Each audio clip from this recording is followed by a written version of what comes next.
Aloha. Good morning, everyone. Thank you so much for joining and welcome to Hawaii Care Choices Healthcare Talk Story.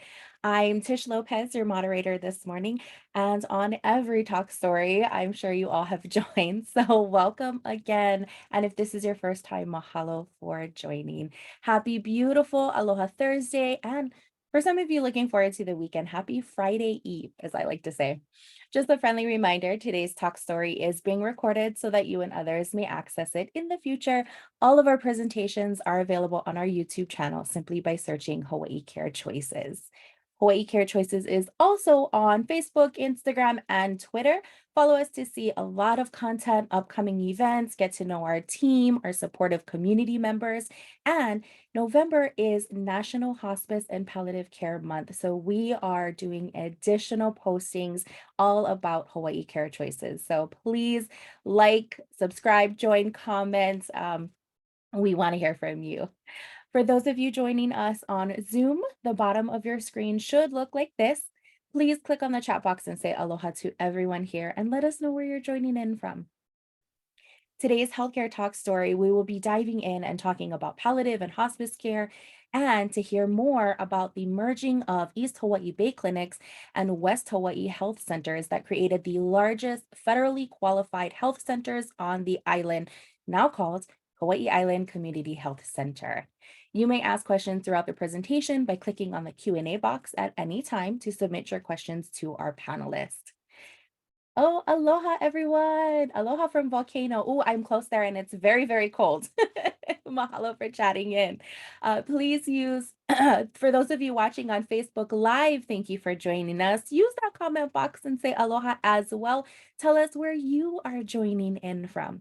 We also love to see those reactions, the hearts, the thumbs up, even the care button. And feel free to share this live video with all of your friends. We are also doing polls today. For those of you watching on Facebook Live, you will not be able to see the polls pop up, but we want to hear from you using that comment box. Everyone is welcome to join in the fully engaged Zoom presentation next month. Just email me, lopez@hawaiicarechoices.org, and I'm happy to send you the link. Or you can visit www.hawaiicarechoices.org/healthcare talk story and sign up there. Now, polling is very simple. A brain teaser bell will ring, a question will pop up similar to what you see on this screen. Please make the selection you think is best and submit your poll on the bottom. Just to kick things off, we are going to do a quick icebreaker. All right, so on your screen should be a question of would you rather? Would you rather climb a mountain, swim in the ocean, go on a road trip, or read a good book in your favorite spot? All right. Again, no right or wrong answer. Feel free to go ahead and put that right into your or click the answer, click submit. I apologize. My coffee is not running as quickly as I thought it would be. All right, I'm going to end the poll right there and share the results. So 17% said climb a mountain, 42% said swim in the ocean, another 42% said go on the road trip, and 0% said read a good book in your favorite spot. Well, that is it, friends. Thank you so much for joining in on our polling. It is super simple. You guys totally got it. Thank you so much. All right. I would like to now introduce our guest speakers today. So joining us this morning, or in a little bit, will be Richard Taaffe, the Chief Executive Officer of Hawaii Island Community Health Centers. We also have Lonnie Weigert, Hawaii Care Choices Engagement Marketing Manager, who continues to raise the awareness about palliative, hospice, and bereavement care. Please give a warm virtual welcome to Lonnie. All right. This morning, oh, aloha from Hawaii Care Choices, Brenda. Thank you so much. Our CEO of Hawaii Care Choices just makes time to join on our talk stories. Thank you so much. We so appreciate it. We know everyone is so busy, so we truly and appreciate you guys all taking out the time to be with us this morning. So, this morning, Lonnie and Richard will talk stories. Lonnie will share the secrets of palliative care, and Richard will share how the merger of East Hawaii Bay Clinics and the West Hawaii Health Centers has increased capacity to of services to directly benefit our community. That is amazing. I am so excited for you all to be here on Healthcare Talk Stories. All right, friends, please give a warm virtual welcome as I hand the microphone right over to Lani. Aloha, Lani.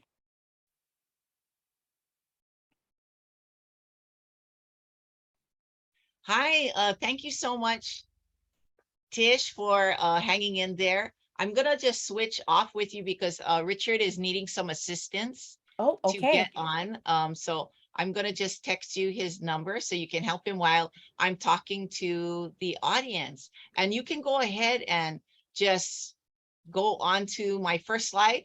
Okay, perfect. There we All go. right, so I'm just All gonna right. send you that and I'm gonna come right back on. Okay, sounds good. Thank you so much, everyone, for just being patient with us. We just have just a few technical difficulties, but I know that this is happens. So I appreciate you guys holding tight as we switch over. Feel free to go ahead and talk to anyone that you see on the chat. If you see a familiar name, please feel free to go ahead and chat right in there in the comment box while we will be right back. Mahalo.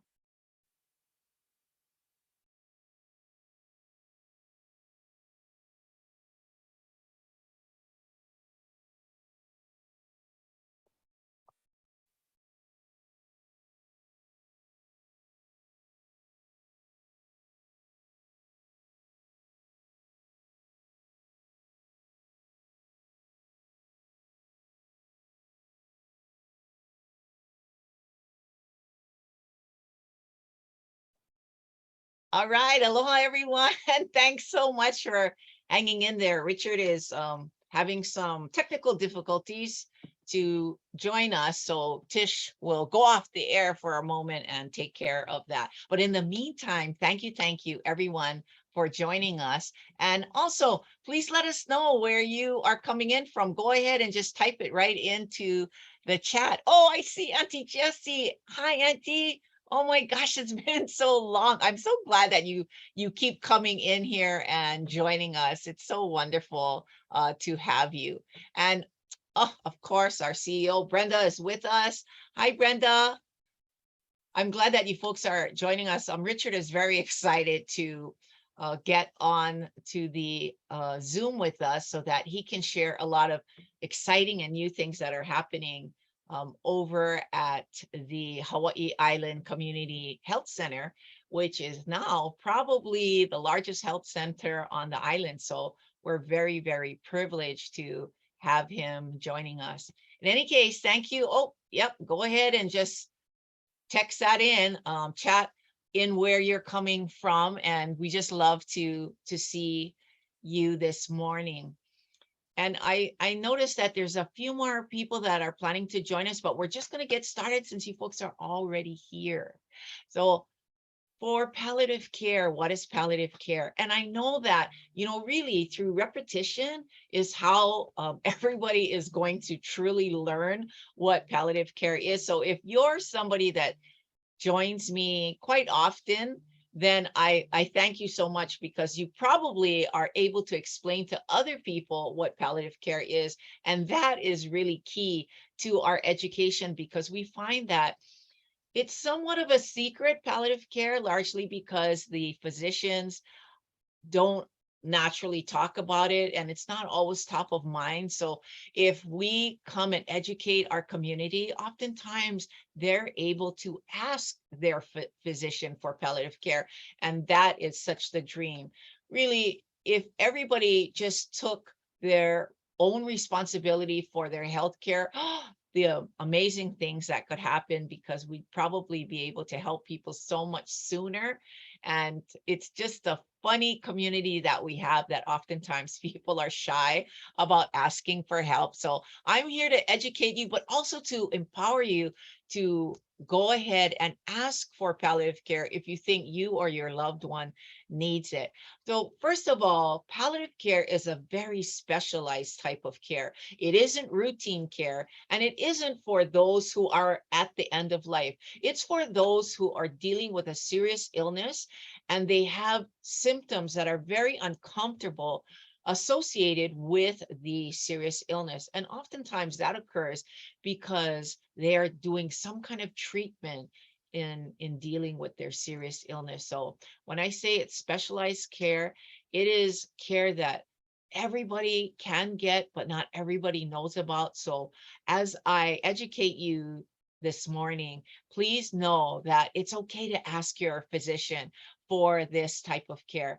And the focus on this type of care is to ease the discomfort not only for the patient, but through education, we help the family as well. And there's so many reasons why it's important for us to try to help the family as well. Any kind of serious disease is going to affect the family. And when I say going to affect the family, I'm going to give you a story that we had shared on a few of our other talk stories. And it was from a very good friend, Tori Fields, who shared that years ago when she was just 21 and newly married, she was diagnosed with cervical cancer. And at that time, being so young and a newlywed at the same time, that diagnosis was so frightening, not only to her, but to her new husband. In and they're wondering, oh my gosh, what are we going to do at this point? And so what happened is her oncologist immediately scheduled her for surgery to happen that same week. And luckily, she just had the sense to say, hey, wait, let's pause on this and let me get more information before we just head towards surgery. Understand that the physician will always be focusing on the disease, and palliative care will be focusing on the whole person. And that is really important to know because, as you saw here in this example, the oncologist immediately was trying to eradicate the disease. Now, what Tori wanted to do is to find out more information, and she happened across a social worker who was specifically on a palliative care team. And at that point, she was able to get information on what would be her best options. Now, what we didn't understand at that time is that Tori was an avid bike rider. She was a cyclist. It was part of her lifestyle. And that did not come forward until Tori shared with the social worker what her life goals were and why that was really, really pivotal to this entire story is because had Tori taken the surgery, she would not have been able to ride again. So it's really amazing how much information happens and guidance occurs when somebody has palliative care and they're dealing with a serious illness. Now I see that Tish, you're back on screen. So are we good to go here? Yes, I believe we are good to go. Due to technical difficulties, Richard wasn't able to come in on video, but we do have him over the phone. Aloha, Richard. Can you hear us loud and clear? Aloha, everybody. Yes, I hear everyone at loud and clear. Thank you. All right, wonderful. Thank you. Thank you so much. And thank you to everyone for just hanging on with us with those technical difficulties. All right, Lonnie, shall I? Well, Tish, maybe go back to the speaker slide so everybody can see Richard's happy smiling face and and know that that's who's going to be on the other side of the phone line. And if there was any introduction that you wanted to provide at this time. Yes, Richard, now that we are all coming in clear, can you please give us a snapshot of your background that has led you to be the CEO of Hawaii Island Community Health Center? My background, not to be flippant, but a child of the universe, school of hard knocks, Yes. little bit of everything, but no, not to be so flippant, I apologize. That's part of my nature, I guess. No, so I've been here at the health center 18 years. I moved here from New Mexico, where I was running another health center. And so I've been working with community health centers for the last 30 years. And it's a passion of mine to run health centers. I think health centers make a huge difference in our communities. And it's not just about providing health care, it's about having an impact on the community. But I have a master's degree from the University of New Mexico. I also went a BA degree from back east, and I also went to university in England for a while. And so that's educationally, like I say, I came here specifically to develop and help set up and start at the time it was the West Hawaii Community Health Center. And I serve on a number of boards, the HHSC board, which is the Hawaii Health System Corporation board. So it's a state hospital. So it's Hilo Medical Center, Kona Community Hospital. It was Maui Memorial Hospital. Now it's Kaiser. And then the long-term care facilities on Oahu and over in Kauai. So I'm on that corporate board. I'm on the Hawaii Primary Care Association board. I'm on the Aloha Care board of directors. I'm on the HMSA Foundation board, and then on the board of our network partners, which are out of Florida, with that's Health Choice Network. So that's a little bit about me. 3 kids. They're all grown. My oldest is 50, 42, and 38. So they're all doing well and doing their own things. That is so wonderful to hear. Thank you so much, Richard, for sharing all of that. I can't imagine how you have the time to do all of it, but I am so happy to see that, gosh, the resources that you were able to share with all of us today is going to be so, so exciting. So thank you so much for sharing that. Yeah, my pleasure. All right, Lonnie, I will go ahead and advance the slides a little bit. I think we have covered the what is palliative care. I hope I didn't cut you off in any way. So we'll Yep. go to the why is palliative care a secret, Lonnie? Okay. And do we have a question for Richard yet, or is it Yes, after? I'll ask the question right after this one. Okay, awesome. All right. We want to just make sure that we loop Richard in and all the places that we had planned for him. We're very excited. Thank you again, Richard, for just, breaking through technology and coming to join us, because we know how challenging that can be.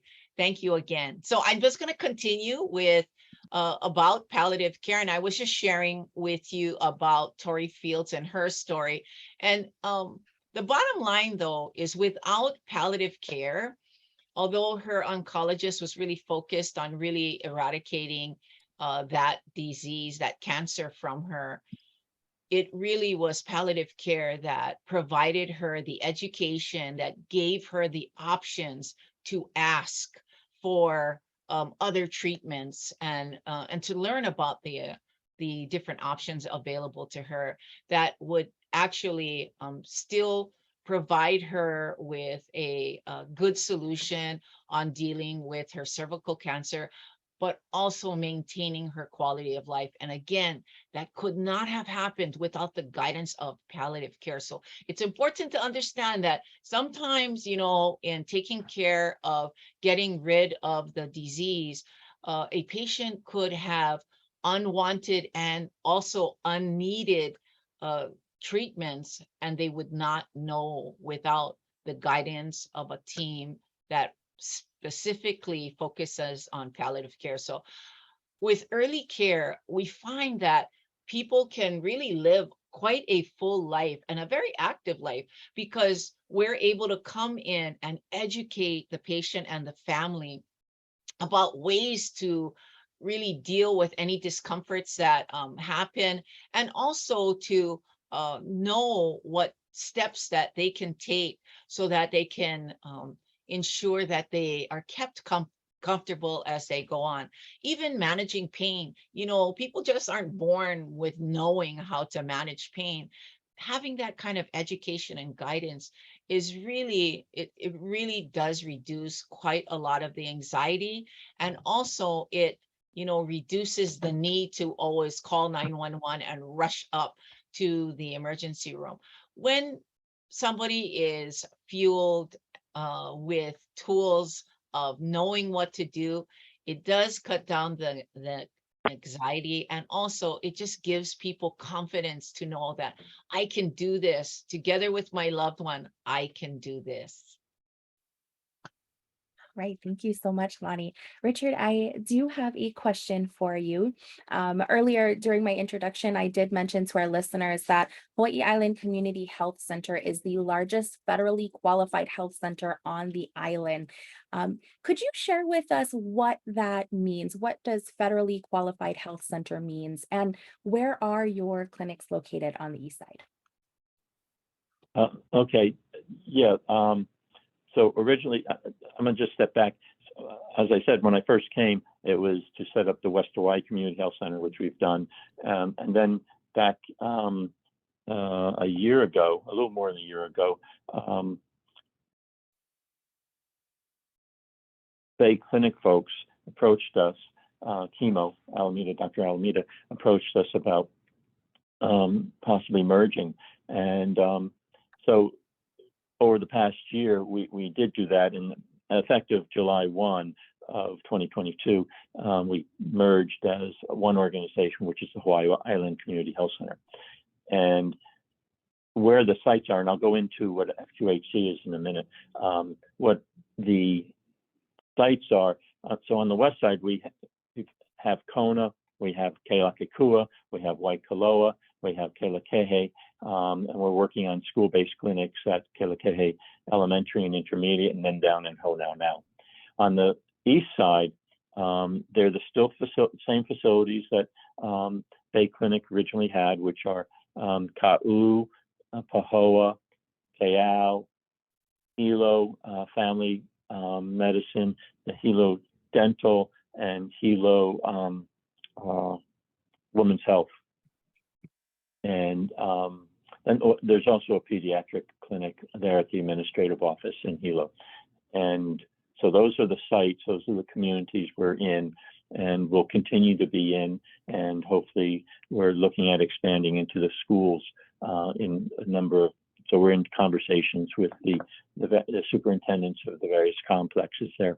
In terms of what a FQHC is, so FQHC, it stands for Federally Qualified Health Center. It's a federal designation. It you have to be. We receive some federal monies, and I say some because the federal funds really only represent about 12% of our budget.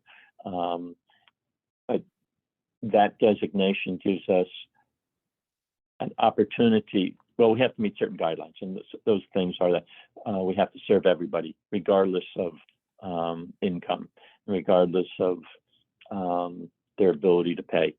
So we have what we call, we have a sliding fee scale that people can, who have no insurance, we'll put them on the sliding fee, and they'll pay a minimum of, I think it's $15 now, for our services, and then the rest is supported through our federal grants and other revenues. It also means that we our medical providers, well, it's not just medical, but all providers, so behavioral health, dentists, medical providers are covered under FTCA, or Federal Tort Claims Act. So our malpractice is also covered under the federal government. So that saves a lot of money, if you will, to be able to have federal resource to cover us.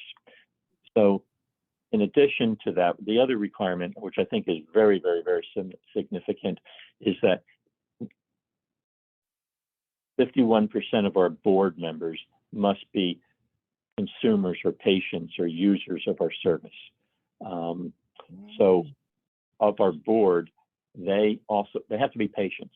And that comes out of when the community health center movement was first established or began in 1965, the understanding that it's the consumers, the users, who really have a stake in the organization, and they know what's going on, and they can help drive and govern the organization. So that was back in 1965 when the first two health centers were established. One was in Mississippi, and the other one was in the north end of Boston. And that's been a premise of all health centers, FQHCs, since the very beginning, and will always continue to be. It's a strength, I believe, in that you represent the community. Then we're not a private practice; we're a private nonprofit with a governing board, and our patients are really our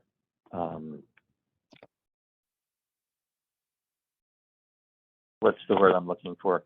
Our constituents. So we're not corporations have their stockholders. Our stockholders are the community, and I think that's a very important element of what we do. So we try to make sure people have access to care, and we make sure that from a governance perspective, they are those patients have a voice on our board. That is such wonderful information for me to hear, just as a community member here in Hilo and as a mom of young children, that there are so many resources that I can go to. There's Ka'u, Pahoa, Kau. So no matter where we are at, there is a provider in our hometown. So thank you so much for sharing that. That is so important and such a great resource to have in our community. Back to you, Lani. Thank you so much. Wow, that is really key, Richard. Over 51% of the board needs to be actual users of the service. That is incredible. I love that kind of insight, with regard to governance, because you're always, your lens is always looking at those who are needing the services. Incredible. Thank you so much for sharing that. So back here on palliative care, these are the serious illnesses that we are currently serving our community with at this time. And so they're listed right up here: cancer, congestive heart failure, COPD, kidney, renal, and lung disease. And what's important about this is these are really serious illnesses that have negative symptoms to them. And people are living with these serious illnesses, and they're still living a full and active life if they get the help that they need early. So absolutely do not hesitate to call us and get that information from us, because we can help you figure out with your doctor whether or not you or a loved one needs this type of care. And it's really a shame not to have it, especially when it is available. And again, it's all about the quality of life, not only for the patient, but for the family as well. And understand, when somebody receives a serious illness diagnosis, such as cancer, the first emotion that they deal with is fear. Let us help come on in there and help the family and the patient with really learning how to deal with that, because there is no other entity that specifies on that kind of support. So it's really important for you to call us early, or your loved one to call us early if they need that help, because emotionally, that's a side effect symptom that, if left unchecked, really create some very, very deep depression. So let us help you folks. Richard, I have a question from the audience from Jessamine. It says, Richard, how and when did discussion on the merger start, and how will HICHC healthcare providers expand in KAU? Which I think we kind of went over, but this came a little later, so I apologize. Yeah, no problem. So like I said, chemo, Dr. Alameda, approached me, and they had a consultant who was working with them at the time. And back in July 1st, 2nd of 2021, that's when they first approached us. And so we had to do our due diligence and look at operational issues and financial issues, and then we started coming together, and basically made a decision. It's the right thing to do. I'll be honest. I mean, I wasn't looking for anything more, but when chemo came and said, you've been there, you've been stable in West Hawaii, so you would be the CEO. And he said he was willing to step back, and we weren't looking for anything more, but we really believed it was the right thing to do. It was the right thing to do for our island, and that's what we're about. That's what FQHCs are about. How can we improve the health and wellness of our communities? We don't want to just treat diseases. We want to deal with the health and wellness. The two boards got together. We merged the two boards. There was 11 members on each board, and we said, okay, we're all going to be together. And we got to we had numerous meetings, get acquainted, and then also talk about vision and mission and values. And when we got into the conversations, it was very significant. Because everyone was on the same page. Everyone had the same goals, and so it became quite easy, to move forward. I mean, there wasn't any, where's the rub? It was like, yeah, of course we're going to do this. Yeah, of course we're going to move forward.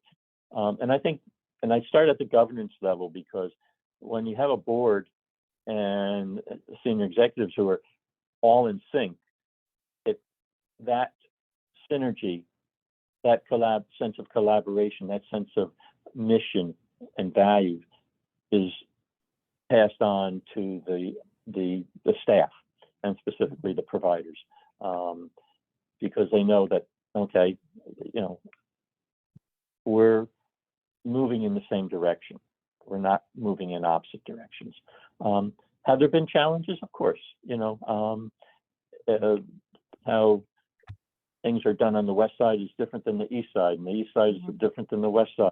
And we're trying to merge cultures, organizational cultures, and things like that.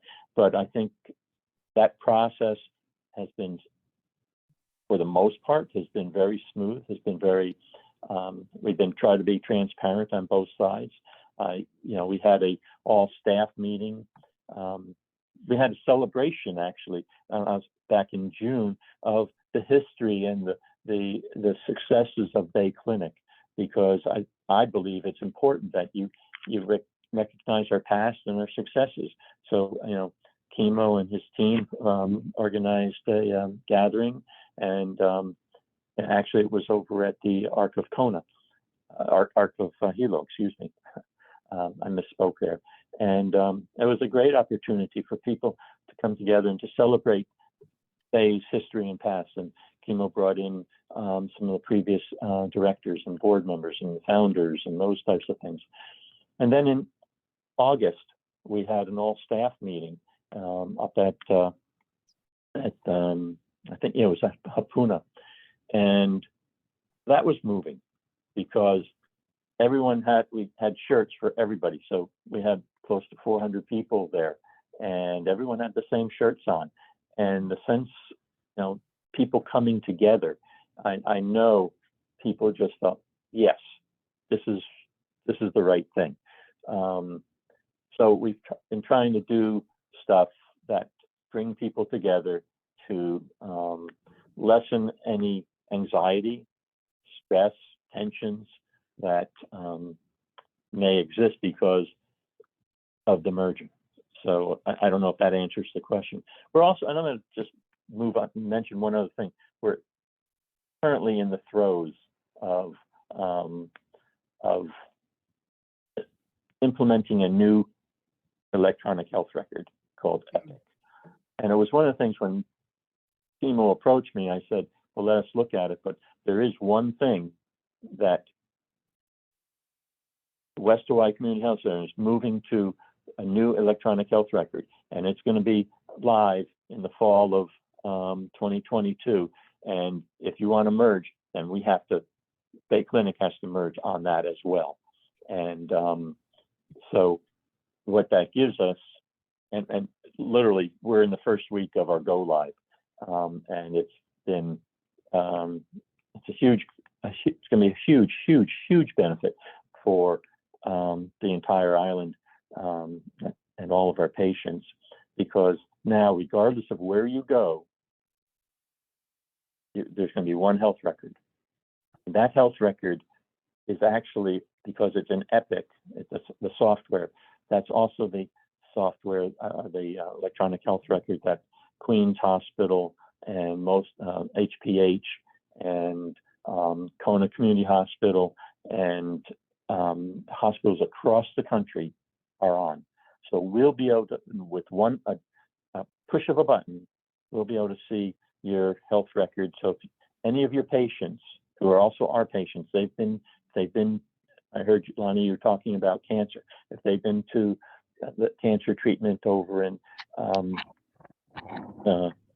any place, actually, if they're at MD Anderson, they're in, because all these hospitals are on Epic. But if they're at Queens, at the Cancer Treatment Center there, we will know exactly what their treatment is, what their diagnosis is. We'll know the medications, and it's there'll be what we call interoperability. And so that's one of the things that is going on right now, and it's going to make a huge difference in our healthcare delivery system.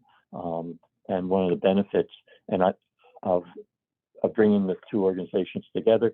And I will tell you that the providers are and the staff are excited about having this system, because many of them, typically 90% of folks, have trained on the Epic software. So I'll stop there. Thank you so much, Richard. Lonnie and I are just grinning ear to ear. That is such great information, and everyone on this call is so excited, and there's so many questions coming through. If I may, I'm just going to take a quick pause and do a quick brain teaser right now. So friends, on your screen is a brain teaser question. Early patient sign up ensures more support and quality of life for all. And while you guys are doing that, Richard, I do have a follow-up question from a wonderful Ka'u community member, Auntie Jessie. Would you be willing to meet with Ka'u Community Health Workers Program to discuss how we can collaborate with Hawaii CHC in Ka'u? Absolutely, Auntie Jessie. Awesome. We'll be down. You name a time, and we'll be there. And we have health workers out there, and in the past, I think many of our staff have talked to you and collaborated with you. So no question about it. Wonderful. Thank you so much. Doing a little multitasking, I'm going to jump over, ends our poll, share the results. 100% of you said true. Early patient sign up ensures more support and quality of life for all. Thank you so much. I'm going to go ahead and switch the slide. But Richard, we also had one more question from Val, another listener. With the merger, do you anticipate having to add more providers? I apologize for that. Go ahead. We're in the process of hiring right now. Awesome. We will have there's a new medical director. He's supposed to start on the 28th of November. He's a local person. He's leaving Kaiser, and he's going to be coming over and providing services. So that's one. We have interviewed. We have a provider who's coming back, who was with day clinic and left. And my understanding as of yesterday, he's coming back to work with us. I know that there's interviews going on for 2 or 3 others.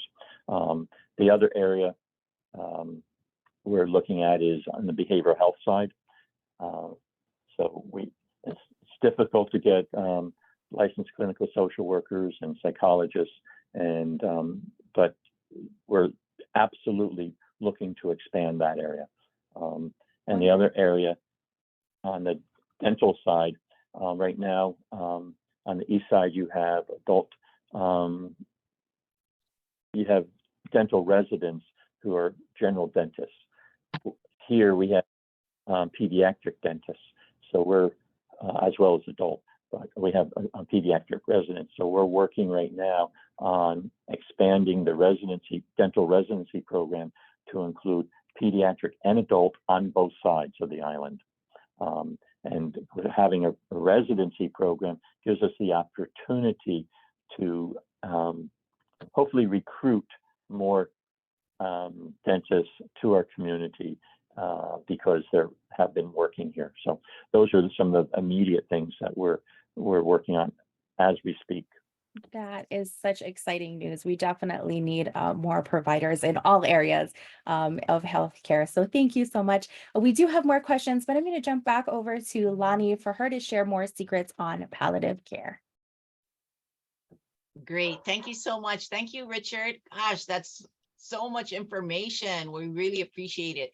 So back to palliative care, what I think is such a nice match with Richard's health team out here is that, their focus is on the entire patient, the holistic view and concern of the entire patient. And that is exactly what palliative care is as well. And I think that the collaboration with us together is amazing, because we are able to help the many patients that Richard has with his team and get them some much needed palliative care if they're dealing with a serious illness.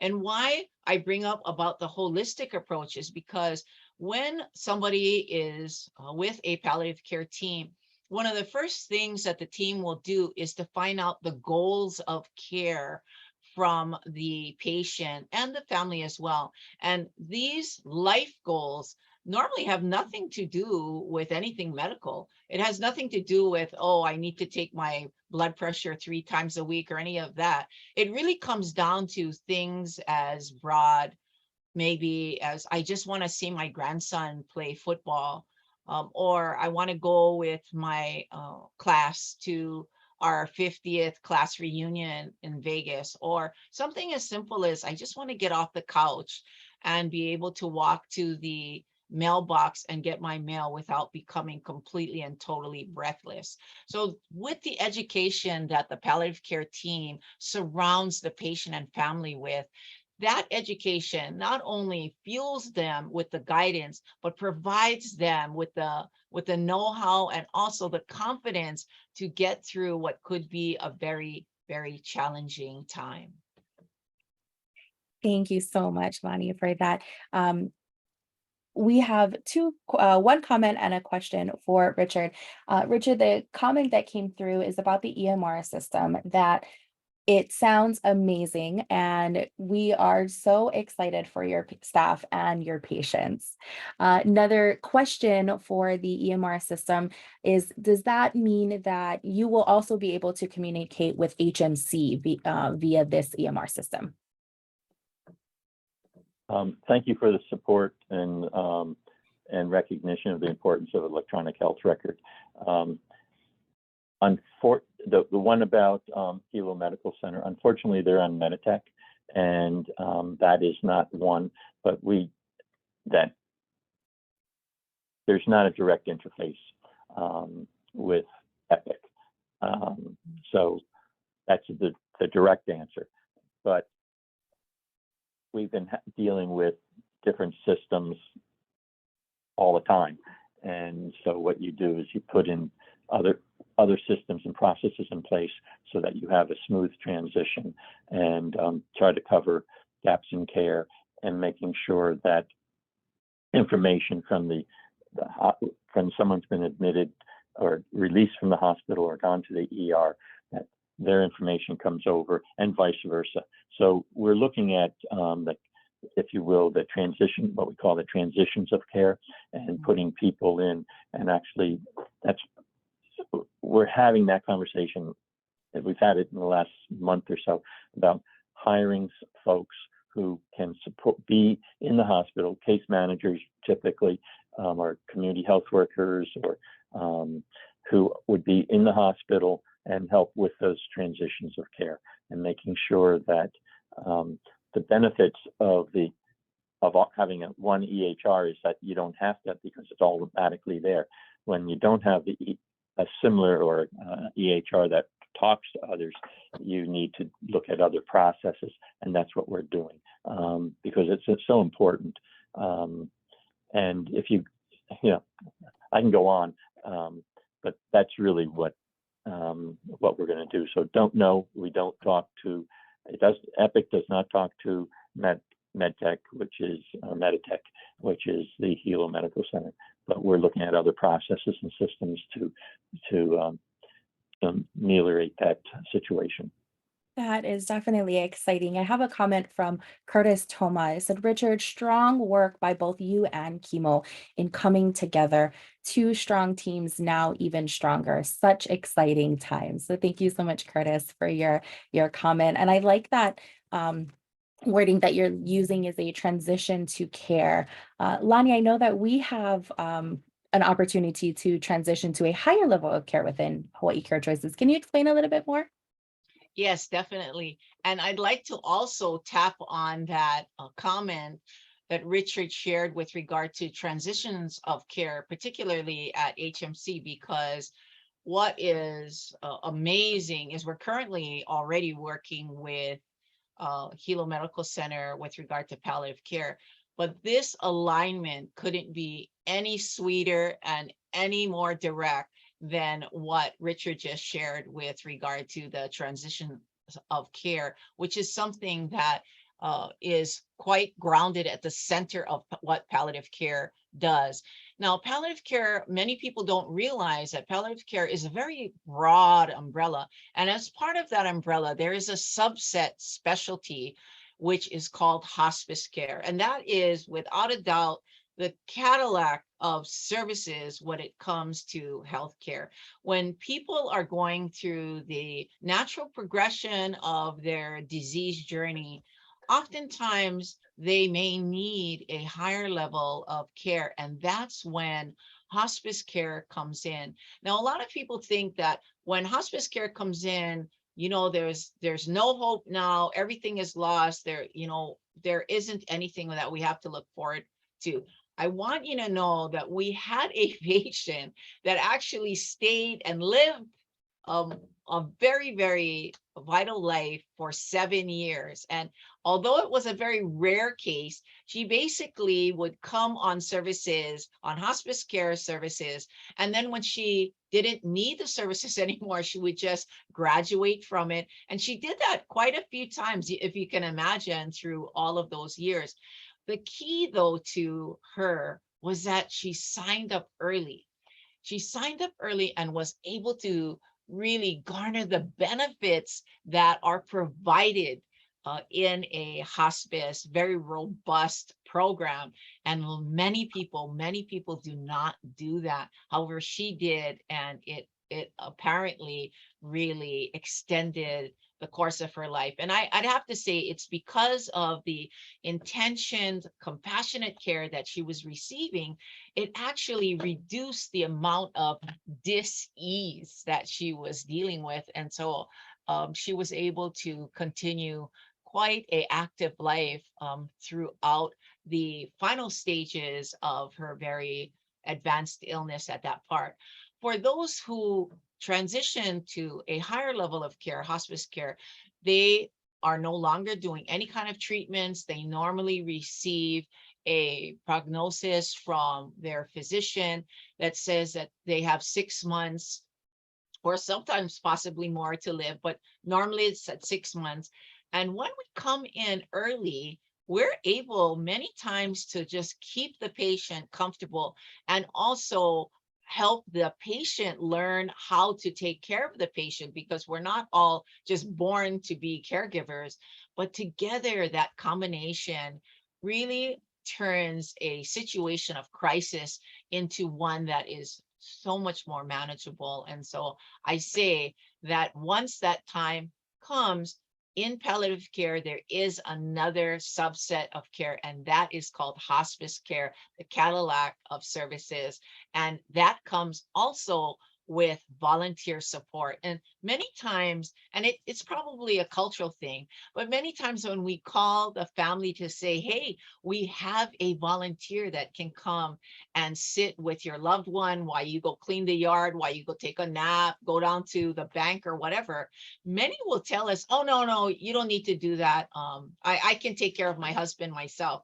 No, we're absolutely clear that a person can. We just know that in the overall scheme of things, having a nice break where a wonderful volunteer comes in, and sometimes they even come in with their little animals, they might even come in with a therapy dog or something. It just really brings so much joy to the patient, and it's a well-deserved break for the patient caregiver as well. Thank you so much, Lonnie, for sharing on that.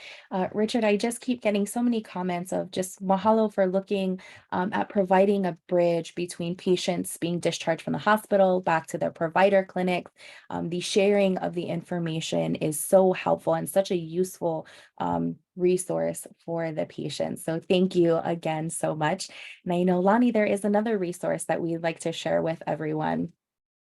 Oh, yes. Okay. So we should just give them the information, because now the last one that we have on this flyer is November 1st. So go ahead and put that in the chat there, Tish, so that they'll know to contact them for any additional classes that they may have. But Community First Hawaii does an incredible job on providing this session, this presentation for free to anyone in the community that may not have an advanced healthcare directive. This directive is a directive or directions to loved ones should a patient not be able to speak for themselves. And it is free to do this. It's probably one of the most wonderful gifts that anyone could give a loved one. Because if you can imagine, say something happened to a loved one yesterday and they're in the hospital and unable to speak, we have seen it, we have experienced it, where families are over the bedside arguing about what mom would want, or no, she wouldn't want that. But all of that discussion and dis-ease goes away when there is a written advanced healthcare directive. So by all means, take that information on the contact and contact them, because if you're not on one of our programs, because if you are on one of our programs, we will make sure that the patient receives an advanced healthcare directive. But should you not be, or your loved one not be, please contact our very good friends at Community First. They do an incredible job. Thank you so much, Bonnie, for sharing that. I did put the link to register inside of the chat box, so feel free to go ahead and click on that and save it as a little second tab, if you will, during your Zoom meeting, so you guys can go back to that. And Richard, I have another question from Lori. First of all, she'd just like to say mahalo, Richard, for all that you do for for all you and your team are doing outside of the natural partnership of primary care for shared patients. What other opportunities do you see for partnerships with organizations like Hawaii Care Choices? Great question, Lori. Thank you. No, those are great. And I would just start by saying that my view of the world is about collaboration and building systems of care. And that's just not healthcare, that's all care. We're not going to make change in unless we work together. So that's just a basic premise that I operate on every day. And our team here knows that. And in fact, I had a conversation yesterday about, okay, we need to bring people together around this, whatever the issue was, homelessness and addiction medicine. So I think there's a lot of opportunities. One of the opportunities that's happening right now is, I think many of you may know that the county will be issuing an RFP in the next month or so for how to, and they want to look at the issue of homelessness, but addiction and health outcomes. So we're going to try to bring, once that RFP comes out, we need to bring people together and talk about, okay, what can we do as a community? Let's not talk about individual organizations. Let's talk about what we can do and how do we come together. And if we can be a catalyst and a facilitator for those types of conversations, we can start to make a difference in our community. And that's what Community First is all about. That's what Barry Taniguchi was all about. That's why he started that. And I share that philosophy. And Barry and I served on, the hospital boards together and on committees under Billy when Billy was mayor. So just know that that's definitely there. I know in terms of healthcare choices, Brenda talked to me about acclivity and the benefit of maybe how can we get acclivity. So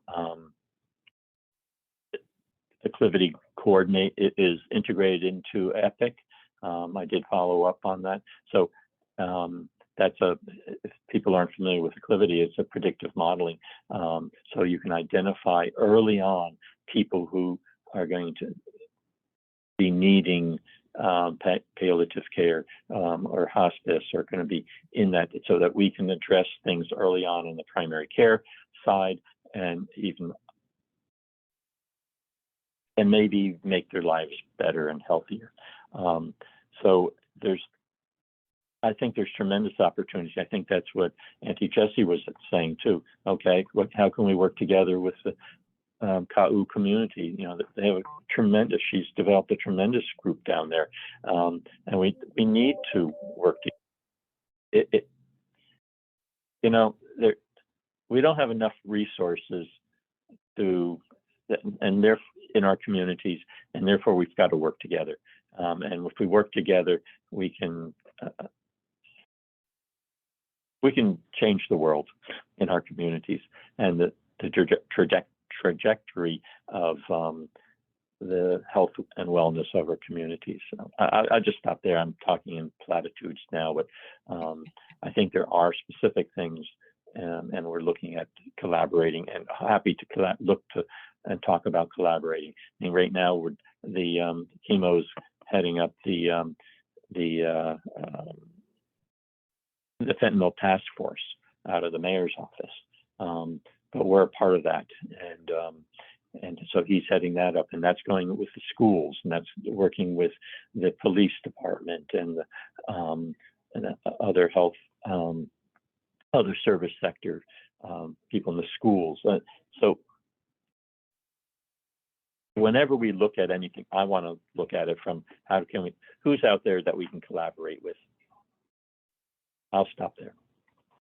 That is so wonderful. That's a lot. Something that we talk about a lot here at Hawaii Care Choices is collaboration. So we're so excited. I know that there are so many comments in the chat box on just the excitement that everyone is collaborating in our community, working together. And really just keeping the patients and their families at the center of it all, and just how we can best care for everyone. So thank you so much. Auntie Jessie did comment in. She's excited about your support and collaborations and partnership in their community. Lori mentioned mahalo, and there is a tremendous opportunity with partnering surrounding mental health and complicated grief counseling. So everyone is sending all of their comments just to say mahalo for really having the collaborations already in progress. Yes. Lottie, there was a quick comment Can from I, Nona. Oh, go ahead. can I just jump? I would ask for people's patience Yeah. because it's not. I mean, it's. I shouldn't say easy. I think it's very easy. It's just that it takes time to build the Yes. relationships, build the connections, and it talks about trust, and it talks about having a common vision. So, but it does take patience on everyone's part, and not everyone will get necessarily what they want, and we all have to give a little bit. And that comes from my experience over the years.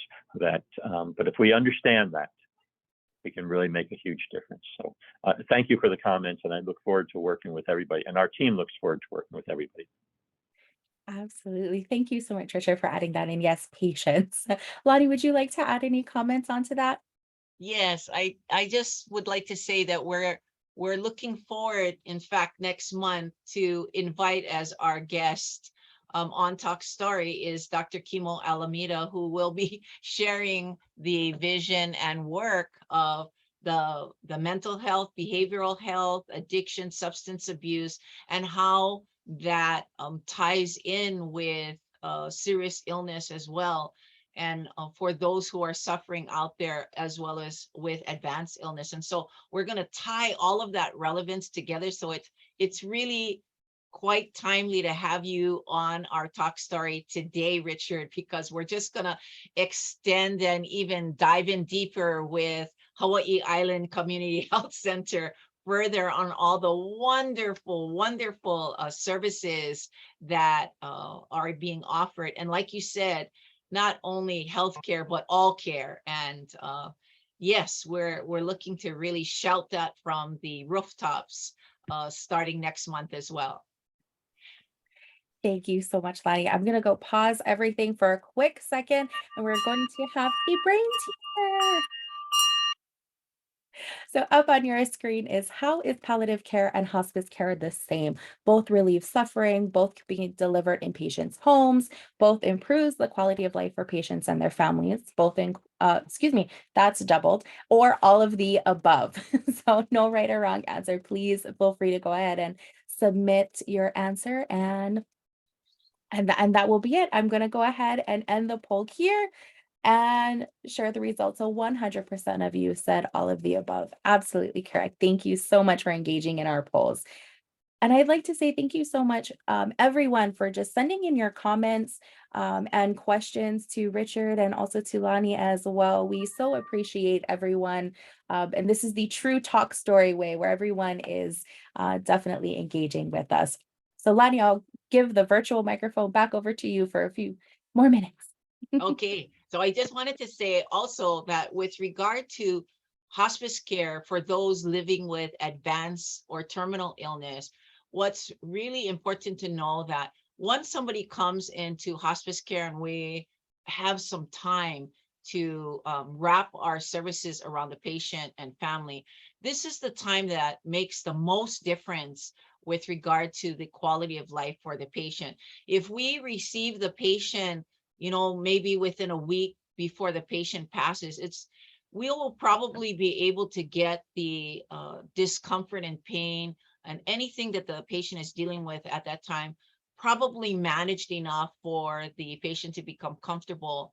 However, it's so difficult to do that for the family. And so the longer that we have with the family, the more resilience that we can build with them. And so that's why I ask, many times the patient will say, I don't need that help yet, but please think about your families as well, because they could use the support, guidance, and confidence to provide that very loving care.